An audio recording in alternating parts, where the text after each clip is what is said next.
Bismillahirrahmanirrahim. Assalamu alaikum students. Today we are going to discuss about mechanism of cell injury. So this is the second part of mechanism of cell injury. First वाले part में हमने reversible cell injury को discuss किया था. आज वाले lecture में हम irreversible cell injury को discuss करेंगे जो कि cause होती है by mitochondrial dysfunction, free radical की formation यानी कि reactive oxygen species और calcium influx pump में defect आ जाना या फिर loss of homeostasis of calcium. ठीक है. हमें पता है कि जो सेल इंजरी होती है वो किसी भी इंजरियस स्टिमुलस की वजह से होती है. ठीक है. वो इंजरियस स्टिमुलस हम एक स्ट्रेस को बोलते हैं जो अगर शॉर्ट ड्यूरेशन के लिए हो तो वो जो सेल होता है वो एडाप्ट करने की कोशिश करता है या फिर वो एडाप्ट कर लेता है. अगर वो स्टिमुलस लॉन्ग ड्यूरेशन के लिए हो तो वो रिवर्सिबल सेल इंजरी में जाता है जो कि हमने कल डिस्कस किया था. और अगर वो वेरी लॉन्ग ड्यूरेशन के लिए स्ट्रेस मौजूद है तो वो जो सेल है वो इरिवर्सिबल सेल इंजरी में चला जाएगा. ठीक है. तो ये डिपेंड करता है कि जो इंजरियस स्टिमुलस है वो कितना सीवियर है और कितना इंटेंस है. और सेल इंजरी डिपेंड करती है सेल टाइप के ऊपर, उसके जेनेटिक मेकअप के ऊपर और एबिलिटी ऑफ एडाप्टेशन के ऊपर. तो ये कैसे डिपेंड करती है, नीचे मैंने ये एग्जांपल्स दिए हैं जिसमें मैंने 3 किस्म के डिफरेंट सेल्स उठाए हैं. एक है स्केलेटल मसल का सेल, दूसरा है कार्डियोवैस्कुलर सिस्टम का सेल और तीसरा है सेंट्रल नर्वस सिस्टम का सेल. तीनों को हमने सेम स्ट्रेस दिया है और सेम स्ट्रेस क्या है, इस्कीमिया यानी हाइपोक्सिया. ठीक है. इस्कीमिया मतलब लॉस ऑफ ब्लड सप्लाई और हाइपोक्सिया मीन्स ऑक्सीजन की रिडक्शन को हम हाइपोक्सिया बोलते हैं. तो इन सबको हमने सेम ही स्ट्रेस दिया है. अब अगर ये सेम स्ट्रेस इस्कीमिया यानी हाइपोक्सिया अगर हम स्केलेटल मसल को दे रहे हैं, स्केलेटल मसल वाले सेल को दे रहे हैं तो वो जो सेल है वो 2 to 3 आवर तक सर्वाइव कर सकता है, वो खुद को एडाप्ट कर सकता है 2 से 3 घंटे तक. ठीक है. 2 से 3 घंटे के बाद उसकी डेथ हो सकती है. लेकिन ये सेम ही स्ट्रेस अगर हम कार्डियोवैस्कुलर सिस्टम के सेल्स को दें तो वो 20 to 30 मिनट तक सर्वाइव करेगा और उसके बाद उसकी डेथ हो जाएगी. ठीक है. एंड जो नंबर तीसरा है वो है सेंट्रल नर्वस सिस्टम का सेल. अगर हम उसको ये सेम ही स्ट्रेस अप्लाई करें तो इस सेम स्ट्रेस की वजह से इसकी जो डेथ है वो 2 to 3 मिनट में हो जाएगी. ये सिर्फ 2 से 3 मिनट तक सर्वाइव कर सकेगा. तो यहाँ पर क्या है, इनमें क्या डिफरेंस है, जो मेन डिफरेंस है वो ड्यूरेशन है कि कितने ड्यूरेशन तक ये सर्वाइव कर पा रहे हैं. तो ये डिपेंड करता है इनके सेल टाइप के ऊपर और इनके जेनेटिक मेकअप के ऊपर. और जो लास्ट वाली थिंग है एबिलिटी ऑफ एडाप्टेशन की कितनी देर तक वो खुद को एडाप्ट कर रहे हैं. ठीक है. देन है माइटोकॉन्ड्रियल डैमेज. अब ये माइटोकॉन्ड्रियल डैमेज जो होता है वो हम इरिवर्सिबल सेल इंजरी में पढ़ते हैं. इरिवर्सिबल सेल इंजरी वो होती है जो कि अपनी नॉर्मल स्टेट में वापस नहीं आ पाती, उसको हम सिंपली इरिवर्सिबल सेल इंजरी बोलते हैं. सबसे पहले जो इसमें काज होगा वो होगा माइटोकॉन्ड्रियल डैमेज. माइटोकॉन्ड्रिया जो होती है वो तकरीबन सेंसिटिव होती है almost all type of injurious stimulus के लिए. ठीक है. अब वो स्टिमुलस कोई भी हो सकता है, हाइपोक्सिया हो सकता है या कोई टॉक्सिन हो सकता है. अब अगर इन काजेस की वजह से जो माइटोकॉन्ड्रिया है वो डैमेज हो गया तो उसकी वजह से जो कंसिक्वेंसेस है वो क्या होगी. सबसे पहले जो कंसिक्वेंस है माइटोकॉन्ड्रियल डैमेज की वजह से डिप्लीशन ऑफ एटीपी यानी कि एटीपी की रिडक्शन हो जाएगी. हमें पता है कि एटीपी जो फॉर्म होती है वो कहाँ पर फॉर्म होती है, माइटोकॉन्ड्रिया में फॉर्म होती है. अगर माइटोकॉन्ड्रिया का डैमेज हो गया तो एटीपी की भी रिडक्शन हो जाएगी. देन नंबर सेकंड पर है formation of reactive oxygen species जिसको हम सिंपली ROS या फ्री रेडिकल भी बोलते हैं. इसको भी हम मज़ीद आगे डिस्कस करेंगे कि ये कैसे होता है, इसकी वजह से कैसे सेल इंजरी या सेल जो है वो इरिवर्सिबल इंजरी में जाता है. ठीक है. देन है फॉर्मेशन ऑफ माइटोकॉन्ड्रियल परमिएबिलिटी. इसमें क्या होता है, जो माइटोकॉन्ड्रियल की परमिएबिलिटी है वो इंक्रीज़ हो जाती है और उसकी जो मेम्ब्रेन है माइटोकॉन्ड्रिया की उसमें ट्रांजिशन यानी पोर्स प्रेजेंट हो जाते हैं, पोर्स बन जाते हैं जिसकी वजह से जो अंदर वाली प्रोटीन्स वगैरह होती हैं वो बाहर निकल के आती हैं साइटोसोल में. देन है लीकेज ऑफ माइटोकॉन्ड्रियल प्रोटीन जो कि क्यों होती है, because of the increase permeability and transition pores की वजह से. इसको हम मज़ीद फ्लो चार्ट की मदद से समझते हैं. तो this is the flow chart. अब इसमें क्या है, डिक्रीज्ड ऑक्सीजन की वजह से यानी हाइपोक्सिया या फिर सर्टेन टॉक्सिन और रेडिएशन की वजह से जो माइटोकॉन्ड्रिया है वो डैमेज हो गया है. हाइपोक्सिया और टॉक्सिन की वजह से माइटोकॉन्ड्रियल डैमेज या फिर उसका डिसफंक्शन हो जाएगा। अब हमें यह भी पता है कि जो एटीपी की फॉर्मेशन होती है वो माइटोकॉन्ड्रिया में होती है, लेकिन यहाँ पर माइटोकॉन्ड्रिया डैमेज हो गई है तो एटीपी की फॉर्मेशन भी डिक्रीज हो जाएगी।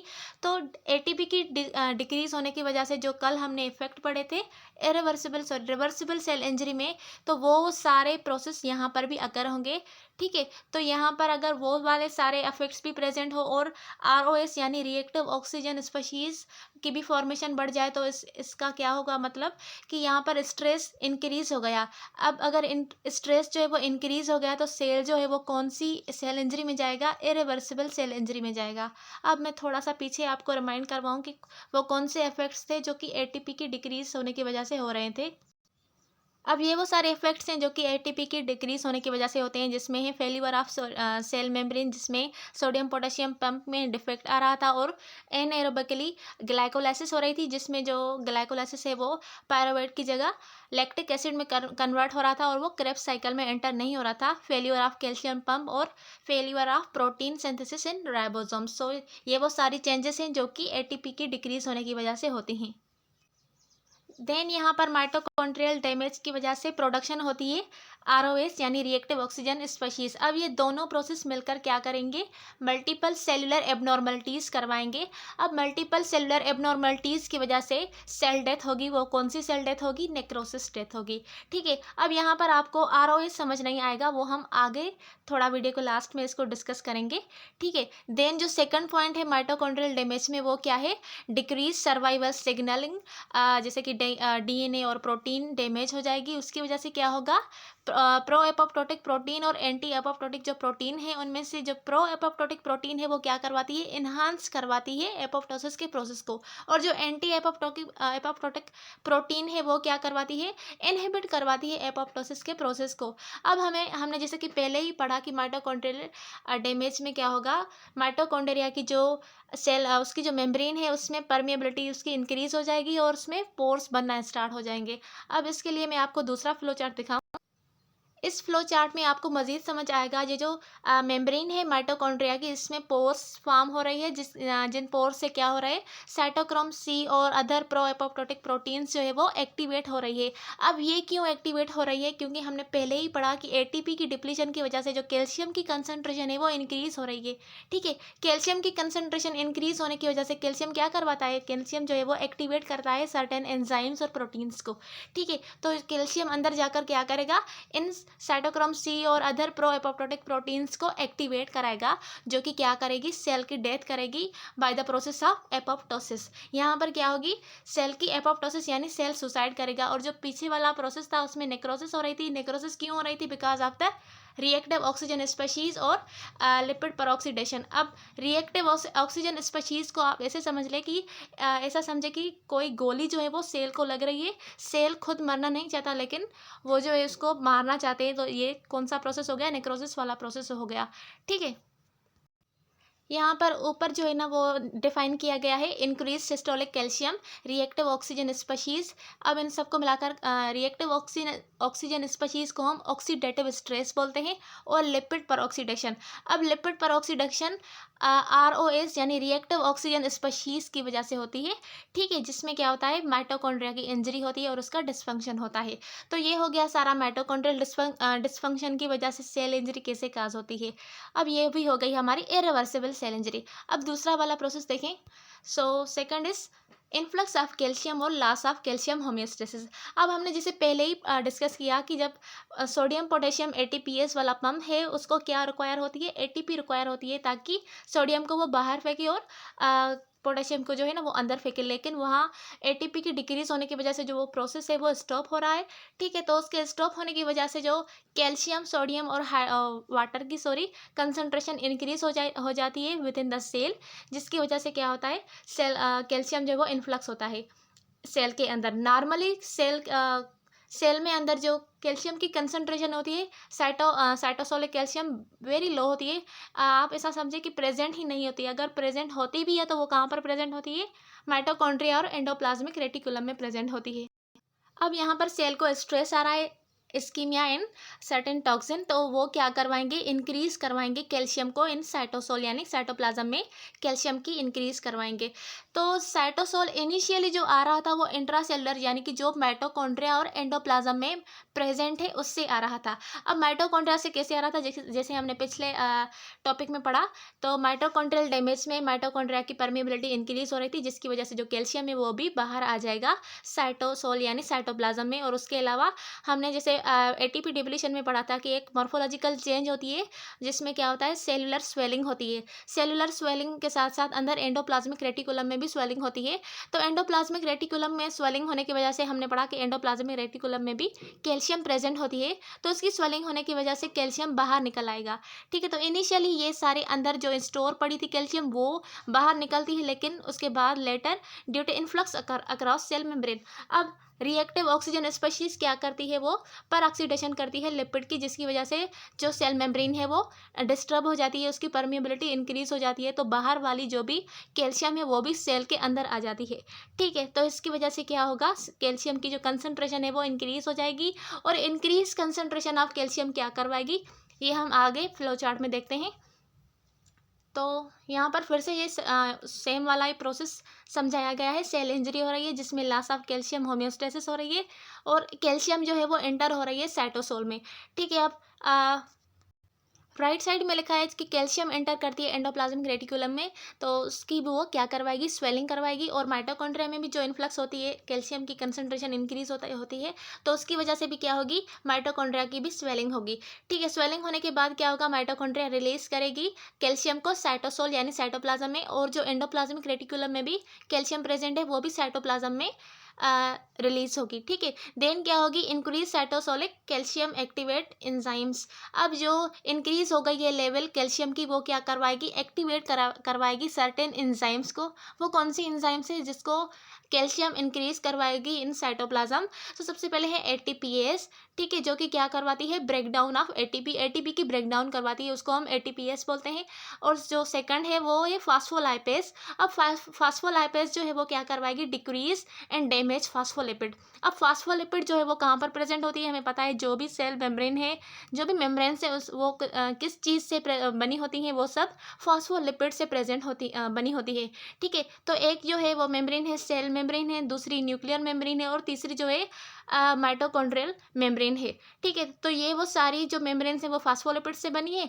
यहाँ पर किसकी एक्टिवेशन हो रही है, फास्फोलाइपेज की एक्टिवेशन हो रही है, जो कि क्या करेगी, डैमेज करेगी फास्फोलिपिड्स। तो जो भी सेल के अंदर मेम्ब्रेन से वो क्या होगी, डिस्टर्ब होगी, डैमेज होगी। ठीक है, देन है प्रोटीएस, प्रोटीएस को भी एक्टिवेट करवाएगी। अब प्रोटीएस क्या करती है, डैमेज करती है और ब्रेकडाउन करती है किसको, प्रोटीन को। एंड देन जो एंजाइम है जिसको वो एक्टिवेट करवाती है वो है एंडोन्यूक्लियस। अब एंडोन्यूक्लियस क्या करवाएगी, डैमेज न्यूक्लियर क्रोमेटिन। ठीक है, तो ये इन सारी चीज़ों की वजह से क्या होगा, मेम्ब्रेन डैमेज होगी। जो भी जो ऑर्गन सेल में प्रेजेंट होते हैं और जिनको मेम्ब्रेन बाउंड ऑर्गेनल्स होते हैं, उनकी जो मेम्ब्रेन होती है वो डैमेज हो जाएगी। अब उनकी जब डैमेज हो जाएगी तो आप ये अंदाज़ा लगा सकते हैं कि सेल कितना इंजरियस हो जाएगा और उसकी क्या हालत हो सकती है। ठीक है, तो ये है flow chart loss of calcium homeostasis का, जिसमें एक्स्ट्रा सेलुलरी कैल्शियम जो है वो एंटर हो रही है, कैल्शियम का इन्फ्लक्स हो रहा है। एक एक्स्ट्रा सेलुलर कैल्शियम आ रही है, दूसरी माइटोकॉन्ड्रिया से कैल्शियम आ रही है, और तीसरी जो कैल्शियम है वो एंडोप्लाज्मिक रेटिकुलम से आ रही है। अब तीन जगहों से जब कैल्शियम साइटोप्लाज्म में यानी सेल के अंदर आएगी तो सेल कैल्शियम की जो कंसनट्रेशन है वो इंक्रीज हो जाएगी, और नीचे दी गई जो भी एंजाइम से उनको एक्टिवेट करवाएगी, जो है एटीपीएस, फास्फोलाइपेज, प्रोटीएस, एंडोन्यूक्लियस, जो कि क्या करवाएंगे, decrease ATP production and decrease phospholipid and disruption of membrane and cytoskeleton protein, जिसकी वजह से क्या होगी, पूरी जो भी मेम्ब्रेन से वो डैमेज हो जाएंगी। ठीक है, तो ये था सेकंड प्रोसेस कैल्शियम इन्फ्लक्स वाला। देन है last topic which is free radical. अब फ्री रेडिकल कैसे काज करवाते हैं सेल इंजरी को, फ्री रेडिकल हैं क्या चीज़, free radicals are unstable chemical compound. ये एक अनस्टेबल केमिकल कंपाउंड है जिसमें क्या होता है, एक सिंगल अनपेयर्ड इलेक्ट्रॉन प्रेजेंट होता है उनके आउटर शेल में। ठीक है, अब जिनमें भी अनपेयर्ड इलेक्ट्रॉन होता है वो क्या करता है, वो बोलता है कि मुझे कोई ऐसा एटम या ऐसा एलिमेंट मिल जाए जिससे वो अपना जो अनपेयर्ड इलेक्ट्रॉन है उसको पेयर्ड बना दे। ठीक है, नॉर्मली जो फ्री रेडिकल्स प्रोड्यूस होते हैं सेल में, वो क्या क्या होते हैं, अनस्टेबल होते हैं। ठीक है, अनस्टेबल होते हैं और उसके साथ साथ वो रैपिडली डिस्ट्रॉय करते हैं सेल को। अब जो ROS यानी रिएक्टिव ऑक्सीजन स्पीशीज, इसको सिंपली हम फ्री रेडिकल भी बोलते हैं, formed when there is decrease of ATP and oxygen. ठीक है, जब ATP की डिक्रीज हो जाएगी और ऑक्सीजन की डिक्रीज होने की वजह से क्या होगी, ATP की डिक्रीज हो जाएगी, तो सेल जो है वो क्या करेगा, खुद को अडाप्ट करने की कोशिश करेगा। अडाप्ट करने की कोशिश में वो क्या बनाएगा, ROS यानी free radical reactive oxygen species बनवाएगा, ताकि वो अपनी नीड पूरी कर सके ऑक्सीजन के लिए। अब जैसे कि हमने डिस्कस किया कि ROS वेरी हार्मफुल है सेल के लिए। इसने बना तो लिया, लेकिन ये क्या है, हार्मफुल है, और ये क्या करेगा, सर्टेन डैमेजेस करेगा सेल को, जो कि सेल इंजरी में चला जाएगा और इरिवर्सिबल सेल इंजरी में जाएगा। तो आगे चलते हैं कि ये और किस वे में बनता है free radical. When free radical react with any molecules, अब जो फ्री रेडिकल है वो किसी भी मॉलिक्यूल से जब रिएक्ट करेगा वो उसको भी कन्वर्ट कर देगा फ्री रेडिकल में। और वो कौन सा प्रोसेस को स्टार्ट करेंगे, इनिशिएट करेंगे, ऑटो कैटालिटिक प्रोसेस को इनिशिएट करेंगे। अब ऑटो कैटालिटिक प्रोसेस जो है वो क्या करेगा, ऑटोमेटिकली सबको जो है ना वो कैटालाइज करता जाएगा। देन अब जो दूसरा प्रोसेस है कि वो ROS कहाँ से फॉर्म होते हैं, कैसे फॉर्म होते हैं, तो फ्री रेडिकल में भी फॉर्म ड्यू टू रीपरफ्यूजन। अब रीपरफ्यूजन मीन्स हम ब्लड सप्लाई करें, कोई एक इस्कीमिक या फिर हाइपोक्सिक टिश्यू है जिसके तरफ ब्लड नहीं जा रहा, तो हम उसको फिर से ब्लड दे रहे हैं, यानी रीपरफ्यूजन कर रहे हैं। Reperfusion means again blood supply, उस टिश्यू को हम अगेन ब्लड सप्लाई कर रहे हैं। तो जब वहाँ पर मोर ब्लड जाएगा तो मोर ब्लड में क्या होगी, ऑक्सीजन भी होगी। ठीक है, अब मोर ब्लड है उसमें, तो जो हाइपोक्सिक सेल है, जो इंजर्ड सेल है, उसमें जो माइटोकॉन्ड्रिया है वो भी इंजरियस है। ठीक है, उसकी इतनी एबिलिटी नहीं है कि वो इतनी सारी ऑक्सीजन जो है वो यूज़ कर सके, तो वो क्या करेगी, ऑक्सीजन को यूज़ नहीं करेंगी, because mitochondria is unable to use enough oxygen, that's why it's convert into ROS, वो फ्री रेडिकल में कन्वर्ट हो जाएगा। ठीक है, तो इसी तरह से ROS यानी फ्री रेडिकल फॉर्म होता है। अब यहाँ पर ये मैंने आपको एग्जांपल दिया है कि एक इंजर्ड सेल है जिसमें माइटोकॉन्ड्रिया है, और माइटोकॉन्ड्रिया जो है वो भी सिक है, यानी वो भी इंजरियस है, उसमें इतनी एबिलिटी नहीं है कि वो मज़ीद जो है ऑक्सीजन उसके पास आ रही है तो उसको भी सही से वो यूज़ कर पाए। क्लियर हो गया। सो फिर से मैंने आपके लिए फिर से ये डेफिनेशन ली है फ्री रेडिकल की। अब तो आप भी बोल रहे होंगे कि मैम अब क्लियर हो गया हमें फ्री रेडिकल, लेकिन आपका कॉन्सेप्ट क्लियर होना चाहिए कि फ्री रेडिकल असल में है क्या। So free radical are toxic by product, ये टॉक्सिक बाय प्रोडक्ट है किसके, ऑक्सीजन मेटाबॉलिज्म के, that can cause significant damage. अब ये क्या काज करते हैं, सिग्निफिकेंट डैमेज काज करते हैं लिविंग सेल्स को, टिश्यू को, in process called oxidative stress, इसको हम ऑक्सीडेटिव स्ट्रेस बोलते हैं। अब हमने ये बात तो समझ ली कि फ्री रेडिकल है क्या, वो कहाँ से फॉर्म होते हैं, लेकिन अब ये फ्री रेडिकल कैसे सेल इंजरी को काज करते हैं, तो अब हम इसको डिस्कस करेंगे। तो ये फ्री रेडिकल का फ्लो चार्ट है जिसमें एक पेयर्ड इलेक्ट्रॉन है और दूसरी साइड पर अनपेयर्ड इलेक्ट्रॉन है। ये जो अनपेयर्ड इलेक्ट्रॉन है इसको हम सिंपली फ्री रेडिकल बोलते हैं। ठीक है, अब ये जो फ्री रेडिकल है सर्टेन काजेस की वजह से होता है, such as ultra violet radiation, ionizing radiation, smoking, metabolism, inflammation and air pollution. ये वो सारी काजेस हैं जो कि क्या फॉर्म करवाते हैं, ROS या फ्री रेडिकल को फॉर्म करवाते हैं। अब फ्री रेडिकल क्या करेगा, सेल में जाकर इंजरी काज करेगा by means of DNA fragmentation, membrane lipid peroxidation and protein cross linkage and fragmentation. अब सबसे पहले ये क्या करेगा, DNA फ्रेगमेंटेशन, जिसमें यहाँ पर आप देख सकते हैं कि जो DNA है वो डैमेज हो रही है। ठीक है, देन जो है वो लिपिड परऑक्सीडेशन, यानी लिपिड की जो लिपिड जो है उसमें डैमेज आना शुरू हो जाएगा, लिपिड की ब्रेकडाउन होगी। अब लिपिड हमें बताए कि फास्फोलिपिड जो है उसमें लिपिड प्रेजेंट होती है, और जो सारी मेम्ब्रेन से वो किससे बनी है, फास्फोलिपिड से बनी है। ठीक है, अब यहाँ लिपिड की परऑक्सीडेशन हो रही है तो उसकी वजह से मेम्ब्रेन जो है सारी वो डैमेज हो जाएंगी। ठीक है, यहाँ पर आप देख सकते हैं जो सारी मेम्ब्रेन से, माइटोकॉन्ड्रिया के मेम्ब्रेन है, सेल मेम्ब्रेन है, न्यूक्लियर मेम्ब्रेन है, वो सारी डैमेज हो जाएंगी। देन जो है वो क्या होगी, प्रोटीन परऑक्सीडेशन। ठीक है, इसमें क्या होगी, डैमेज एंजाइम एक्टिविटी, जो भी एंजाइम्स की एक्टिविटी है वो भी डैमेज हो जाएंगी। ठीक है, यहाँ पर आप देख सकते हैं ये जो प्रोटीन से सेल मेम्ब्रेन ये सारी डैमेज हो जाएंगी। ठीक है, इसकी वजह से जब हमने पढ़ा था कि प्रोटीन की रिडक्शन की वजह से बहुत सारी सेल को इंजरी होती है, जैसे कि साइटोस्केलेटन जो बना होता है वो भी प्रोटीन का बना होता है। तो यहाँ पर प्रोटीन की ब्रेकडाउन हो रही है, तो उसकी वजह से क्या होगा, मोर इफेक्ट होगा सेल को और वो इरिवर्सिबल सेल इंजरी में चला जाएगा। ठीक है, तो ये वो सारे काजेज़ हैं जिसकी वजह से फ्री रेडिकल की फॉर्मेशन होती है। यहाँ पर आप देख सकते हैं आयोनाइजिंग रेडिएशन, स्मोकिंग हो गई, देन है एयर पोल्यूशन और माइटोकॉन्ड्रियल डिस्फंक्शन की वजह से भी हो सकती है, यूवी लाइट। तो ये वो सारे जो है ना क्या है, चेंजेस, सारे वो काजेज़ हैं जो कि काज करवाते हैं फ्री रेडिकल्स को। तो लास्ट में हम अब सबको समराइज करें कि रिवर्सिबल सेल इंजरी और इरिवर्सिबल सेल इंजरी कैसे हो रहे हैं। तो रिवर्सिबल सेल इंजरी जो हो रही थी वो ऑब्स्ट्रक्शन और कैसेशन ऑफ ब्लड फ्लो की वजह से हो रही थी, जिसको हम इस्कीमिया बोल रहे थे। ठीक है, इस्कीमिया की वजह से मेम्ब्रेन डैमेज हो रही थी, माइटोकॉन्ड्रियल ऑक्सीजन में माइटोकॉन्ड्रियल की जो ऑक्सीजन थी वो भी रिड्यूस हो रही थी। रिड्यूस ऑक्सीजन की वजह से जो एटीपी की प्रोडक्शन थी वो भी डिक्रीज हो रही थी, जिसकी वजह से decrease activity of sodium potassium pump हो रहा था और ग्लाइकोलाइसिस जो था वो कन्वर्ट हो रहा ग्लाइकोजन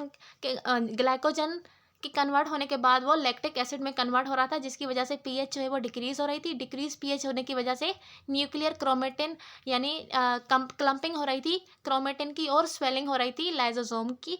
और देन है यहाँ पर जो है ना फिर से मेम्ब्रेन डैमेज होने के बाद loss of phospholipid, alteration of cytoskeleton, increase free radical, lipid breakdown.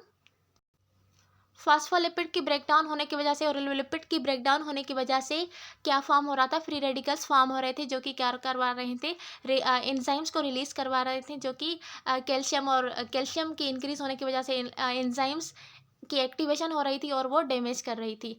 ठीक है, तो ये थी सारी रिवर्सिबल और इरिवर्सिबल सेल इंजरी। अब हम देखेंगे एंटीऑक्सीडेंट्स क्या हैं। अब antioxidants are used in the against of oxidants. अब ऑक्सीडेंट्स क्या थे, सच एज फ्री रेडिकल। तो इनसे प्रिवेंट करने के लिए एंटीऑक्सीडेंट्स यूज़ करते हैं। एंटीऑक्सीडेंट्स क्या हैं, दे कैन बी एंडोजीनियस और एक्सोजीनियस। एंडोजीनियस भी हो सकते हैं, एक्सोजीनियस भी हो सकते हैं। They either block the synthesis of inactivate free radicals. अब ये ब्लॉक भी कर सकते हैं फ्री रेडिकल की सिंथेसिस को और उनको इनएक्टिवेट भी कर सकते हैं, जिनको हम सिंपली एंटीऑक्सीडेंट बोलते हैं। अब वो कौन से एंटीऑक्सीडेंट है, विटामिन ई है, then vitamin E, C, cysteine and है ग्लूटाथियोन है, एल्ब्यूमिन है, सीरोप्लाज्मिन, ट्रांसफेरिन। तो ये वो सारी एंटीऑक्सीडेंट्स हैं। देन है enzyme such as superoxide dismutase, catalase and glutathione peroxidase convert free radical into unreactive compound for instant. अब ये वो एंजाइम्स हैं जो कि क्या करते हैं, कन्वर्ट करते हैं फ्री रेडिकल को अनरिएक्टिव कंपाउंड्स में, जैसे कि super oxide convert super oxide into H2O2। ठीक है, हाइड्रोजन पेरोक्साइड में कन्वर्ट करते हैं। अब ये यहाँ पर आप देख लें कि ये जो है रेड कलर वाला है वो है फ्री रेडिकल और जो ब्लू और पर्पल कलर वाला है ये है एंटीऑक्सीडेंट। अब एंटीऑक्सीडेंट में इलेक्ट्रॉन एक्सेस में होते हैं, जो कि क्या क्या करते हैं, फ्री रेडिकल को एक इलेक्ट्रॉन दे देते हैं, जिसकी वजह से जो फ्री रेडिकल है वो स्टेबल हो जाता है। ठीक है, इसी वजह से क्या होती है, एंटीऑक्सीडेंट रिड्यूस करते हैं फ्री रेडिकल को। अब ये वो सारे फूड्स हैं जिसमें जो कि रिच हैं इन एंटीऑक्सीडेंट। ठीक है, यहाँ पर है pomegranate, berry berry, passion fruit, wolf berry, blueberry, kiwi, cranberry, apricot. ये वो सारे फ्रूट्स हैं जो कि यूज़ होते हैं as a antioxidant. So hope so कि आपको इरिवर्सिबल सेल इंजरी क्लियर हो गई है। अगर वीडियो समझ आई हो तो लाइक और सब्सक्राइब करना ना भूलिएगा। मिलते हैं अगले वीडियो में, तब तक के लिए अल्लाह हाफिज़।